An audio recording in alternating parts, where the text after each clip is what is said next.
on me. My affirmations. Hey, you guys, your girl G here. Welcome back to my channel. Appreciate you for tuning in. What it do? What's up? Hey, I know I'm coming to you guys with these reviews a little bit late, okay? So I ain't even gonna give y'all no excuse. Your girl was tired. That's the only way I can say it. I was tired, boss. All right? I'm mentally, emotionally, physically drained, exhausted from just bullshit every day. And then on top of that, we got a president that's trying to be a dictator. That in itself is enough, all right? But, you know, we have had a little bit of entertainment, okay? A little bit of organic entertainment when it comes to Love and Hip-Hop Atlanta, okay? So I did want to review Love and Marriage Huntsville first, but I only watched it one time, and I watched Love and Hip-Hop Atlanta most recently, so I'm going to go ahead and review it while it's fresh in my mind. Hold on, y'all. My order's coming. Alright, I'll play it around. I'm not really gonna be too loud. Had to do a throwback. Alright, you guys, hold on just a second. Hi, yes, can I get I think sweet, a sweet, plastic tip like a mom? Yes.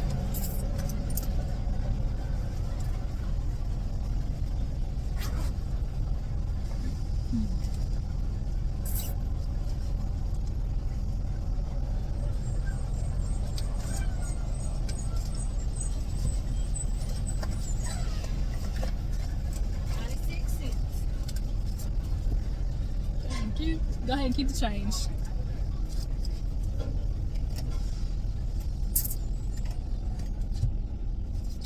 Alrighty, you guys, had to pick up something for my brother. He wanted me to pick up a black plastic tip. I gave up the blacks a while ago. I used to be on them real good, like when I was smoking, but had to stop smoking, you know, the weed. Shout out to Stephen A. and his old cropped head ass. When I had to cut out the weed for the drug test, them blacks fill in for me. If you know, you know. Playboy period. If you know, you know. You get such thing as getting the buzz off them hoes, okay? But back to it. Let me get back into Love and Hip Hop Atlanta. Alright, so shoot, now that I think about it, I didn't even start the review. So hey, you know, let's go ahead and rewind, get back to it.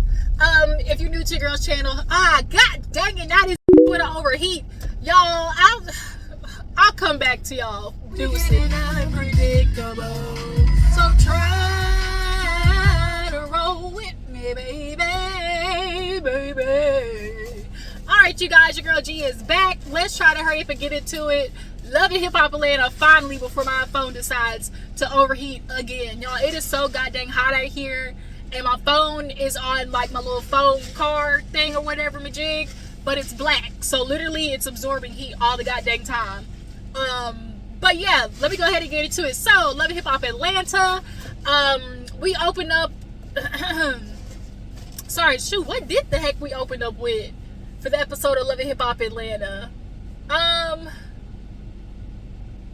Jock, I think it was Jock, yeah.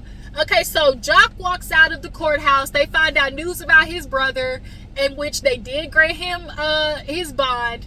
It's gonna be $100,000 per child, and there's 3 kids, so that makes it $300,000. And when you post bond, you gotta put down 10%. Which is going to be $30,000, which we all know Jock is the only one who got 30 G's, okay? And so now Jock is over there stressed because he's like, you know, I got real deal bills, you know, I got child support and everything, you know? So I know he's definitely in a dilemma, okay? A decision, a conundrum, if you will, okay? So, but the fact that he did get granted bond is a slight bit of hope, okay? But you guys drop down in the comments, should Jock pay for his brother's bond or not? But moving on, I think there was a quick little scene with Erica. Jessica ended up coming over to her, like a pool party or something like that. And they were basically just discussing Dro, her being gay, like her family. She's gonna go see the family and, you know, break the news that she potentially wants to marry Dro. Okay, so we'll see that, and we'll matter of fact, let's just go ahead and knock out Erica altogether. So Erica she's from Dallas, and so she goes to Dallas and sees her family, brings Jessica with her. And man, when I tell you Jessica is that friend that you love but hate at the same goddamn time. Because that heifer, she just speaks, she just blurts what's on her mind. And it's like, you love that about a person, but also like, god dang, like, don't do it to me, bro. So on the way over there, she shows Jessica that she got Dro name tatted on her neck, okay? Tatted on me so I know it's real. And so now Jessica's like, ooh, okay. And so she's like, I don't know what my daddy go, say. So they get over to the house. She says her mama and daddy are no longer together, but they still cool. Her daddy a pastor. She walk in the house, booty just on swole. Like, I'm glad to see there was an interview with Erica discussing like her surgeries and stuff like that. And she was like, I ain't realized, she basically said like, after the second one, she was like, I just started eating, and then bitch, my booty started spreading, and it got bigger, okay? And so she was just like, she was like, she said, she's like, I was gonna be like, dang, Erica, you really didn't eat that second one. You did it. Point blank, period. You were good, girl. Like, you really were good. Like, you were okay. Now that is huge. Like booty BBL stank huge. Like, cause the dudes be talking, they be saying the big booty stank, and of course they do, because you ain't wiping good. Y'all hoes with the long nails and with the big booties, either one, either or, sitting there talking about, telling that live, like, I wipe just like everybody else. Lies you tell. When you wipe, your hand get up in there, okay? And y'all ain't wiping, point blank, period. Y'all is not getting Charmin clean. So they make it in the house, saying hey to everybody. They met Dro already, so they like her to that extent. But now that Erica's basically telling them like, oh, we're gonna get married, she's nervous about telling that to her parents. Jessica blurts it out. Oh, how do you guys feel about Erica being fluid, if you will? Gay. Okay. How do you feel about her being lesbian? Okay, in a lesbian relationship. And basically, they gave a real PC answer. I don't want to say PC, but an answer that is to be expected from people who are trying to not allow their religion to get in the way of the relationship that they have with their child. Let's put it that way. Erica's mama, she was like, I'm not gonna lie, at first I ain't like it. Erica would mention how like she'd be texting girls, her mama would find out, and she would be pissed off, would take her phone and everything.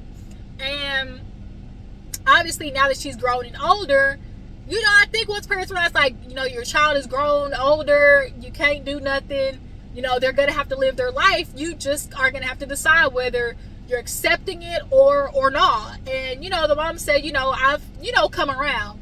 And the daddy kind of gave the same answer, but like a little bit more reserved, in the essence of like, that's my daughter, I'ma love her, and I'm just gonna pray for her, and as long as she lives her life, keeping God first, that's all I could want for her. And then so Jessica was like, yeah, because my mom used to always just drop stuff, and then she said something instead of like, yeah, I was effing all these niggas, and I was like, did that girl really say that in front of these mamas or something like that? And I was like, Jessica, girl, like, I love you, girl, but you crazy. Like, even being a grown person, I don't just like all out just be cussing in front of my parents or in front of other people's parents or dropping F-bombs in particular. You might get away with a hell or a damn, but dropping an F-bomb, I can't do it. I'm sorry, y'all. So then she decides to like jump in again. Oh, Erica, you got something you want to show your family? And she was like, damn, girl, like, it's like the thing of like, I get it, y'all making a show, and I'm sure the producers were like basically telling Jessica like, hurry it on up, like, let's get to the nitty gritty up front, okay? So Erica shows her dad the tattoo, and he was just kind of like, word, like, that's what we doing? And his reaction surprisingly was like, so now I'm just waiting on mine, like, I'm feeling left out. So it was kind of like a hee hee ha ha moment. And honestly, you can tell her dad is real cool. And when I tell you she look like her daddy, she look like her daddy, okay? And she was like, well, do you want kids? You want to be married to have kids? And she was like, yeah, of course I want those things. You know, I'm 26. You know, I don't want to wait till I'm 35 to do these things, yada, yada. And it's kind of like, how these things gonna happen? Of course, you know, in their mind, especially as parents, it's like the only way that's gonna happen is if you got a man in the picture. And Erica keep having to say, like, you know, to her parents, like, I don't want no man. I don't want no good. Okay, I don't trust these niggas. No, I don't trust these motherfucking niggas. No, period. And so they end up going to their her uncle's church. So she got another, you know, pastor in the family. They go over there and see the uncle. The uncle's kind of cool or whatever. She walk in, booty's still at. She said, you know, you come to the church as you are, and that's what the religious folks be saying. But when people decide to come as they are, they get real judgmental, bitch, okay? So then, at the church, Dro decides to pull the daddy to the side and was like, hey, you know, what you think about me and Erica's relationship? He was like, you know, I see how y'all are together. You know, I'm cool with you, Dro. And she was like, you know, that's good to hear because I just want to, you know, ask for your daughter's hand in marriage. And you can tell the daddy was kind of like, bombastic side eye. You know, because even though he asked Erica, it was like, no, after, basically it was after Dro asked. Of course, there was this dramatic pause, and they were just sitting there like, the daddy was like, well, you know what the Bible say about, you know, relationships like this? She was like, yeah. He was like, but, you know, I just ask that y'all both be good to each other. You be good to Erica. You know, he approves, basically. It's giving, the daddy don't like it more than the mama. And he's just gonna have to realize, like, it's his daughter's life, point blank, period. And if a lot more parents lived like that, in the essence of like, I don't necessarily agree with your lifestyle, but that's you, I love you, like, there would be a lot more kids who were a part of the, you know, LGBT community who wouldn't be homeless or wouldn't be thrown out, or like these parents who are so stuck to religion that it actually causes you to excommunicate your kids. That's not religion. That's really not religion. Whatever that is, y'all be trying to convince yourself of that bullshit that it is, it ain't that. So Dro and daddy walk over. Erica's like, what was y'all talking about? And he was like, you know what she asked me. She was like, what? He was like, what did y'all talk about? Did she ask you? She was like, oh, did she want to marry me? He was like, what'd she say? She was like, yeah. So basically it was a good moment. Before Erica, like when Erica got a love of hip hop, I actually genuinely liked Erica. I enjoy her personality. I think she is not for the bullshit. She actually tells the truth. Just like when she told the truth on Rashida is, and Rashida, old fake ass, want to sit there and play dumb and gaslight the fuck out of her. Like, I ain't like that. I don't fuck with Rashida, and it ain't enough people getting Rashida's ass, point blank period, if you ask me. But I really do enjoy Erica and her personality. Just stop, you know, as long as you don't try to pick no more beefs with Megan Thee Stallion, you alright. So moving on, there was this scene with Sierra and her man. They unfortunately lost a child, and you know, she miscarried. Allegedly this wasn't their first miscarry, and I really hate that for her. You know, she's like, this is, you know, draining for me, taking medication, you know, things like that, putting my body through this and everything mentally. And he was like, you know, it's okay. You know, he another one of them small, closed mouth talking ass niggas. Like, they do not be opening their mouth to enunciate, okay? He another Mendeecees, where he's like, you know, baby, I love you, and you know, like, you know, I really want that baby girl, you know, and you know, we can do it. And by the end of the conversation, they decide they're gonna try again. So if that's what they want, go ahead then, Sierra, you know, y'all go forth. But sometimes, I know people don't want to hear this, but sometimes rejection is protection. Okay? Sierra gotta learn. Sierra and amongst other women's gotta learn. Just because you like the nigga don't mean you gotta give him a baby. Point blank. Period. What happened after that? So Yandy and Mendeeces, y'all. Of course, it hit the blogs and everything about Yandy, and she's in the confession talking about, oh my God, like this person was my friend, and to see that they do this, all it is that we had a disagreement, a little argument about, me and my husband's relationship, and this is what happens.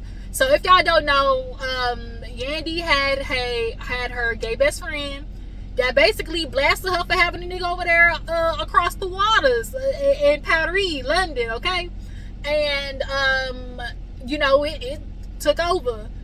When it came out, did I care? Hell no. In fact, I was like, good. Like, I'm sick of seeing the same goddamn stories of men getting away with shit, and then their wives looking stupid goddamn with their dicks in their hands, and like literally also playing this delusional game of like, oh, it didn't happen, that's not what it was. Yandy over there looking dumb as hell last season with the text message and it actually being her. She tried to sit there and tell that lie that it was her. Girl, like, y'all make yourselves as women look more stupid than just literally being like, I know what that nigga do, but we ain't going nowhere. Like, I would rather women say that because a lot more women live that way. But I think they do it for self-soothing because as a woman, I think you would internally feel, I don't know, like you would feel like muggy about yourself in the aspect of like, why am I not tripping? Like, why am I not digging this nigga out for disrespecting me and cheating on me and all types of stuff? So you do the whole facade and the act of screaming and yelling and throwing him out and all that type of stuff.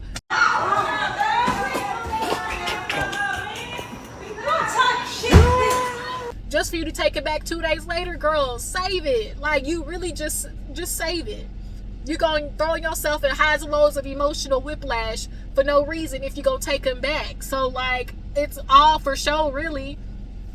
But Yandy and Mendeecees sit down, and she's sitting, asking him, what you think, what's going on? And he, I just think, it's too much, Yandy. We can't be doing this tit for tat, I hurt you, you hurt me, like this, we just can't do that no more. We hurting us, and then we hurting the family, the kids. And Yandy basically was like, well, in her confessional, she was like, because the producers asked her, did you have a physical or an emotional, affair? And Yandy was like, I did have an emotional connection with another man, and me and Mendeecees are working on it. Anything that has came out by now is something that she's claiming her and Mendeecees have already preliminary worked through. I don't believe it. But, he basically wants to say this dumbass shit that men keep saying, oh, I just want your respect. I prefer respect over love. And she was like, I hate that. Stop saying that shit. I don't like that shit either, because it gives men a cop out to not actually be there for their women, their wife and children emotionally. If respect is the only thing that you really truly care about over love, what you're saying is you want no connection. They're always trying to like disconnect themselves from the wives and kids to emotionally to some extent. And so that's why men say stupid shit like, or feel like, oh, being left with the kids is babysitting. No, it's not babysitting, it's you being a dad. That's how disconnected they are from their kids emotionally and mentally. They literally view watching their children as babysitting. Men are always looking for ways to extend their arm to the relation, like have an extended relationship with the families they create, that they make, to not have to upkeep those things mentally, emotionally, spiritually, all of those things. So this bullshit of, I want respect, and she was like, well, you stop doing what you doing, because he tried to put it on her like, you got to stop doing it, you need to think of me, Yandy. No, she don't, because were you thinking of her when you messaged old bitch? Were you thinking of her when you left that voicemail? Or that voice note, rather, with your voice? Matter of fact, were you respecting Yandy when you did those things? So you want to sit there and talk about, oh, you know, I want respect. I want respect. Were you respecting Yandy when you did those things? I don't think so. So miss me with that. So, basically, she was like, you know, you need to stop doing things like, you know, blocking me. Stop blocking me, you know, like, and the fact that Mendeecees never wants to come out with any type of apology, some type of, you know, social media note, he keeps trying to put it off on like, oh, Yandy's so concerned about social media and everybody else. She just needs to be worried about us. No, because what you're doing is going on social media. So if you're going to do the shit publicly, remedy it publicly. Like, Mendeecees, with your little smurf leprechaun ass, like, niggas like him piss me off. Because that nonchalant shit is annoying. So the fact that he's blocking you, he never wants to address the stuff, like, you shouldn't have admitted nothing. You should have gaslighted the fuck out of him too. I don't know what you're talking about. Shoot, my friend lying. My friend, look. He's just jealous. He wants a relationship. He want what we have, baby. Don't listen to him. That's exactly what I did. I didn't love to do what she just jealous. Oh, he just jealous, babe. He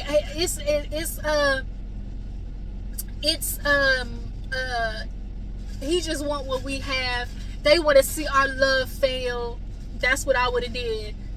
I would have pissed Mendeecees all the way off, because I like playing on my head top, playing on my intelligence is one way to just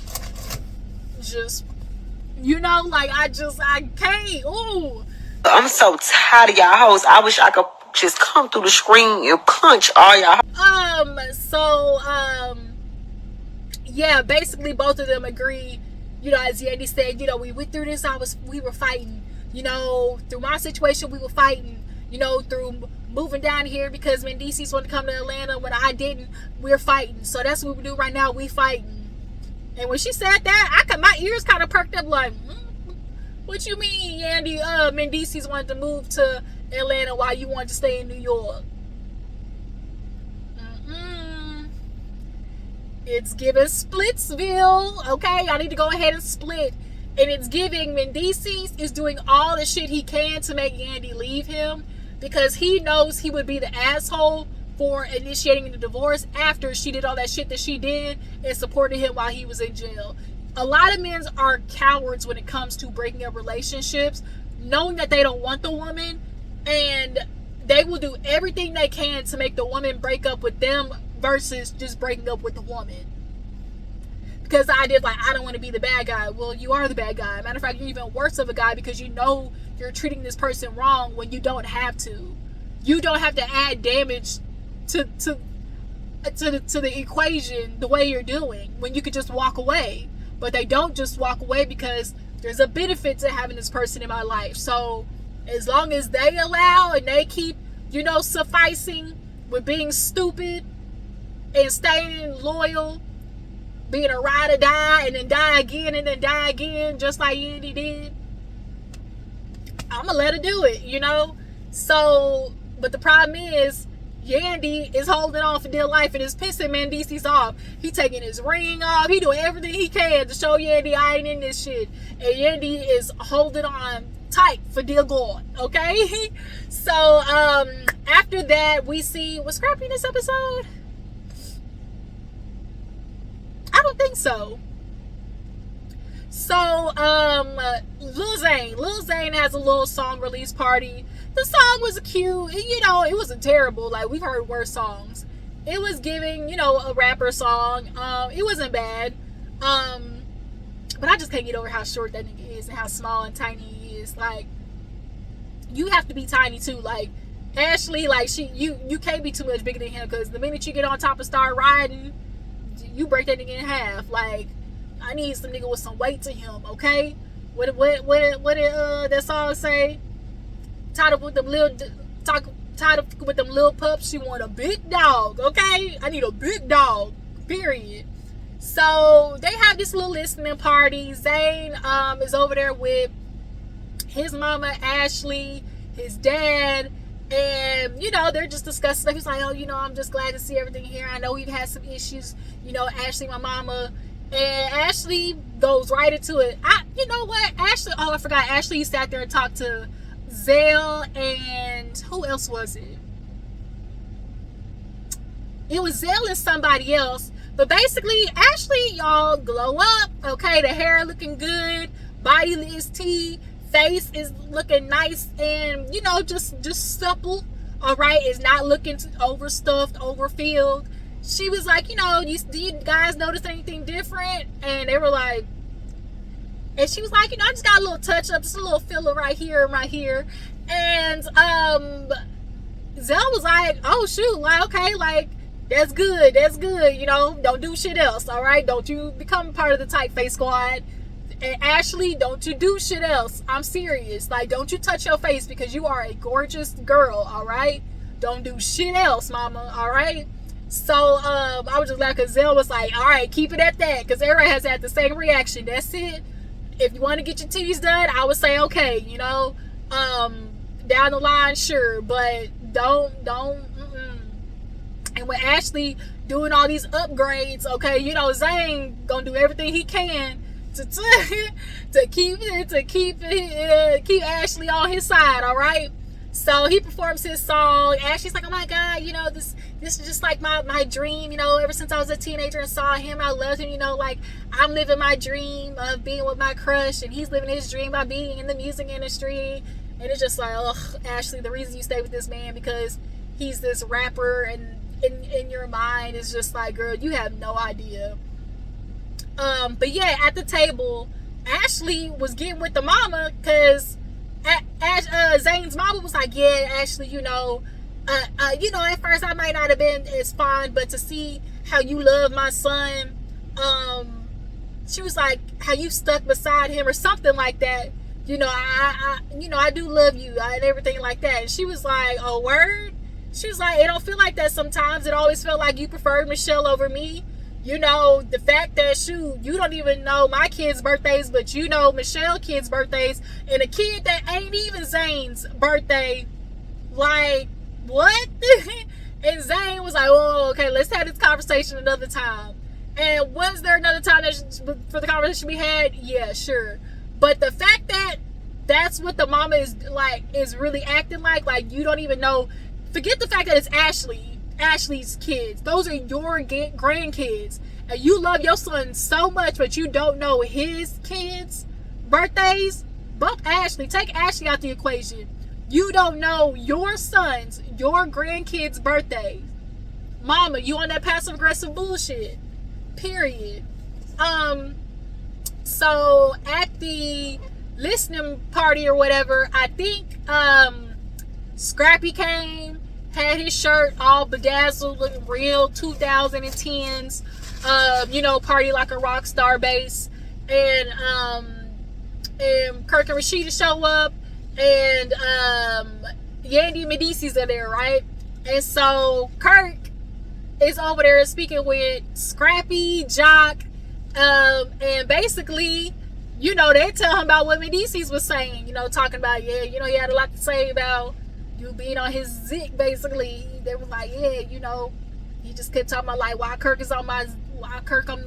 he on my tip, you know, why he on my dick. And then they reiterated how he was like, yeah, you know, Kirk, you know, he brings up the wrong thing, you know, why do I want his side dish, you know, when I can get the main course. And so Rashida was like, what the fuck? Like, main course? Nigga, I don't even want you. You can't even open your mouth all the way. Like, shut up. And so now, of course, they're agitated. And Rashida's just like, you know what, F it. Had it been me, I was like, nigga, like, Mendeecees, shut up. You ain't finna coop anybody. You ain't finna snag anybody. You ain't finna nothing, okay? You can't even open your mouth all the way to lick this coochie good. Like, so no. Like, that's what I would have said, nigga. You can't even open your mouth good enough for me to even put my pussy in your mouth. So shut up. Period. So, Yandy and Mendeeces, you know, come in or whatever, and Scrap and Jock go over to him, you know, ask how he doing, you know, what's up? You know, we kind of seen the blogs and everything, and Mendeeces does what he always does. Oh, you know me, you know, that ain't nothing, it ain't nothing new, you know, I don't ever be trying to address this stuff, you know, and Scrap was like, yo, we heard you, bro, like, and Mendeeces, once again, it's like he literally just is acting like the shit don't exist. Like the way men will just completely absolve themselves from bullshit that they created, the mess that they made, and act like that shit didn't happen, or when the consequences start coming in, acting like it's not from their actions, like literally baffles me. So he basically like, yeah, you know me, you know, we good, you know, my family and everything, we handling it. You know, I don't pay attention to none of that stuff, man. And so they basically told Mendeecees, they relayed the words over there at Kirk and Rashida, and, you know, they feeling some type of way. And he was like, I mean, it's the truth, you know, I don't know why Kirk is on my penis, okay? What you wanna do? Why you always worried about my penis? Every time he say penis, Scrappy and Jock is just kind of like, ugh. You know, so,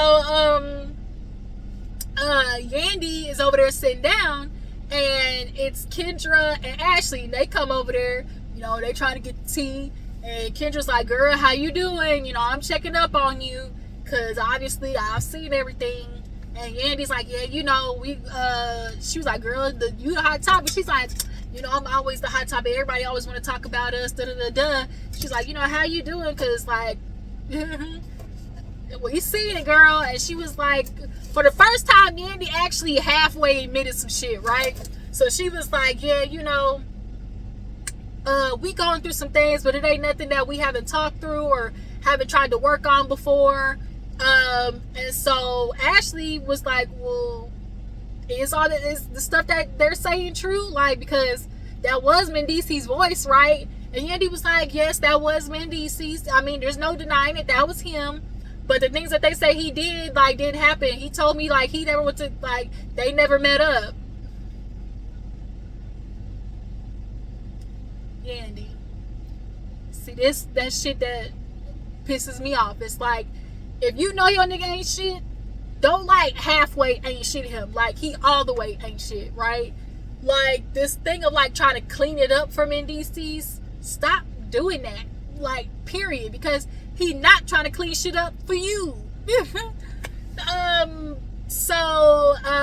Yandy basically told him, like, you know, we working on things and we fighting. You know, we was fighting in and we fighting out. And, you know, all that other stuff ain't true. But, like, yeah, that was Mendeecees. But going forward, you know, we working on our family, point blank, period.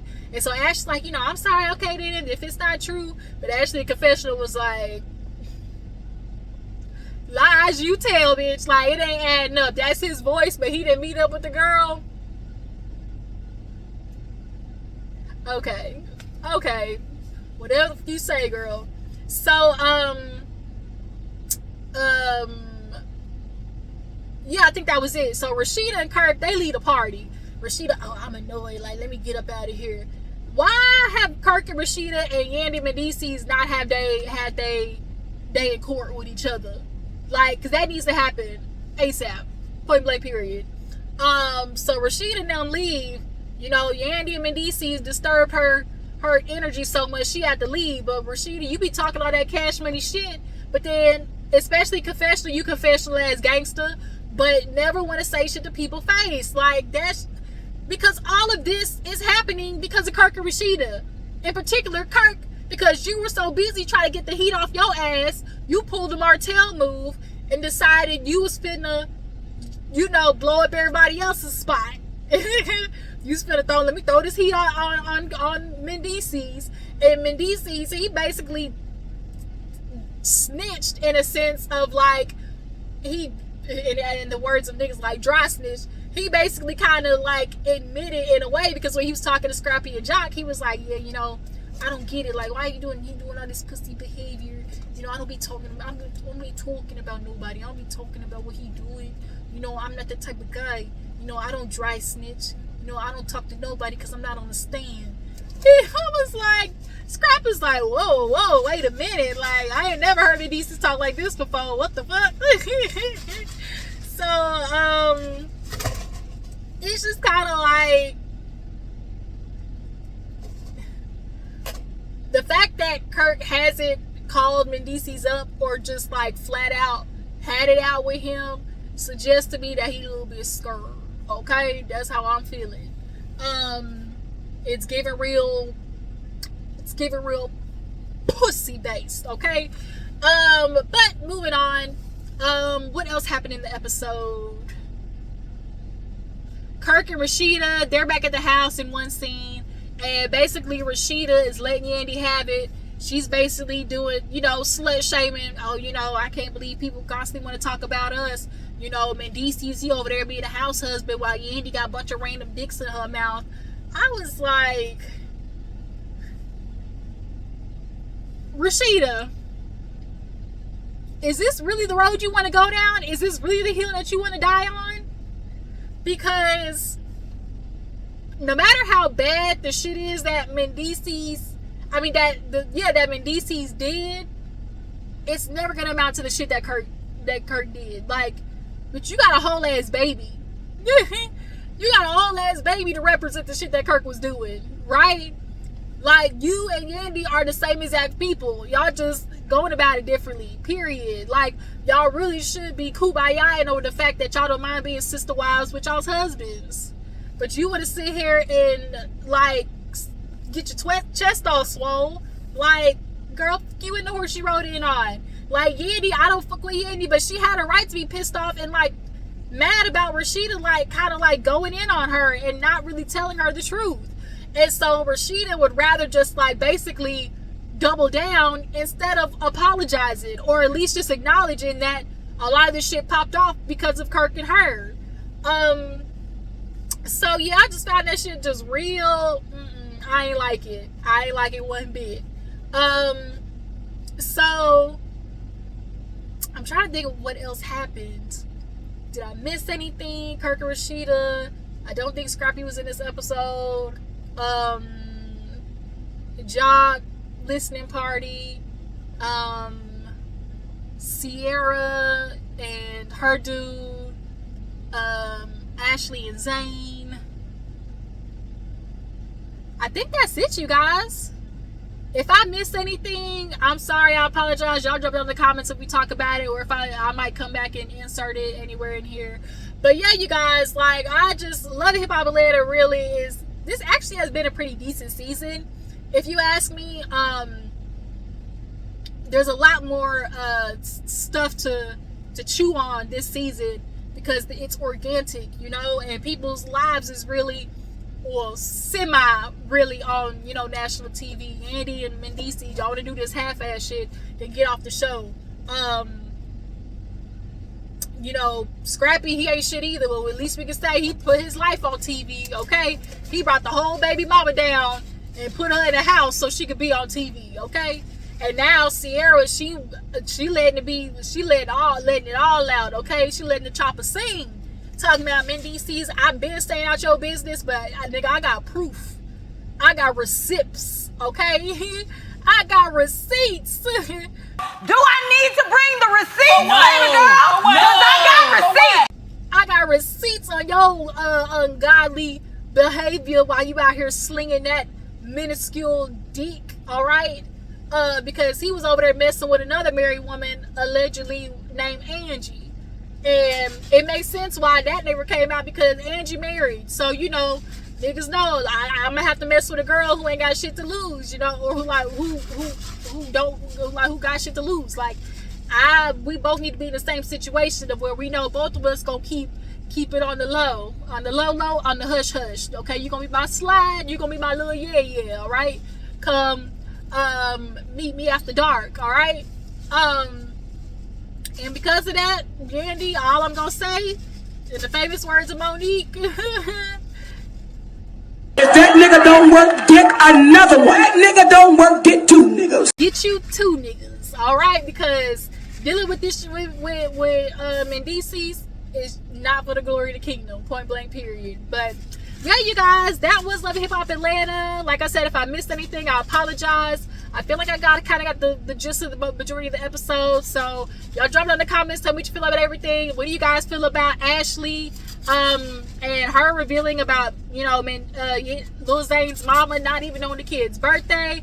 Who do you guys feel like is more responsible for the downfall of Kirk and Rashida's and Yandy and Mendeecees friendship? What else happened? Oh, Scrap, y'all. This thing's called Scrapyard Pandemic. Just call the shit Scrapyard. Literally just call it Scrapyard. Like, I actually like the name Scrapyard. Scrappy. So, like, and then he got 11s all in the front. You doing it because of the whole Bambi shit. And so now you swagger jacking her. But you got nothing but shit to always talk about Bambi. But yeah, here you are with a bunch of 11s on your shirt. So unoriginal, you niggas. But anyways, you guys, I might come back to you guys with like a shoot the shits episode. Because I got some time to wait on out here while I'm waiting. So yeah, and if not, I'll come to you back later with Love and Mary Tunstall. Okay, I'll catch y'all hoes later. Deuces.